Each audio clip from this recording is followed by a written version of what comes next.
Soza mis sur fungamate, okopé sa mbongo na yo et pas ya mutu ou elongo banité à Kosio.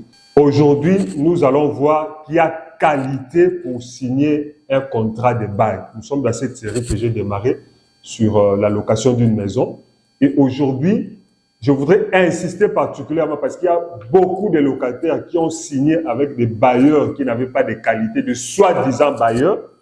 Alors, je voudrais vous montrer aujourd'hui qui peut être un bailleur légitime dans la location d'une maison. Évidemment, le bailleur légitime par excellence, c'est le propriétaire de la maison. Parce que le propriétaire d'une maison, le droit de propriété emporte trois sous-droits que nous qualifions en latin, nous appelons ce droit le fructus, l'abusus et l'usus. Le droit d'utiliser un bien, le droit d'en tirer de fruits et le droit de disposer, c'est-à-dire par exemple le droit de vendre ou même le droit de détruire, de faire le droit, l'abusus, le droit de faire de son bien ce qu'on veut. Alors, donc le droit d'usage, c'est par exemple le droit d'habiter. Alors le droit de jouissance, c'est le droit de tirer un fruit, donc le droit de louer un bien.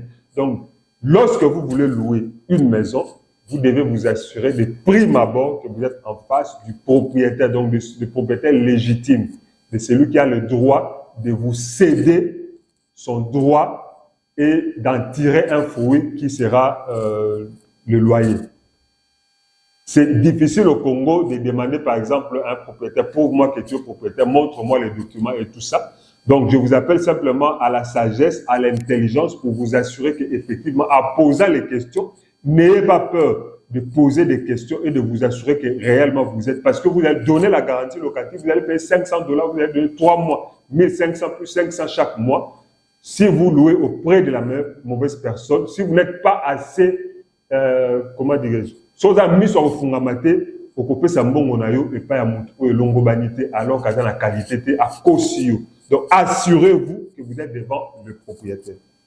À part le propriétaire, vous avez aussi l'usufruitier. Je vous ai parlé de l'usufruit. C'est un droit qui peut être séparé. Quelqu'un peut bénéficier sans être propriétaire, il peut être usufruitier. Je prends un exemple. Dans le Code de la famille, on dit à l'article 787, le conjoint survivant, généralement c'est la femme, pas généralement, bon, le conjoint survivant, a l'usufruit de la maison habitée par les époux et de meubles meublants.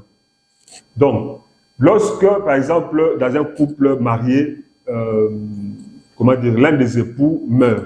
Ici, je prends le cas de la femme parce que c'est plus facile à comprendre. L'homme meurt,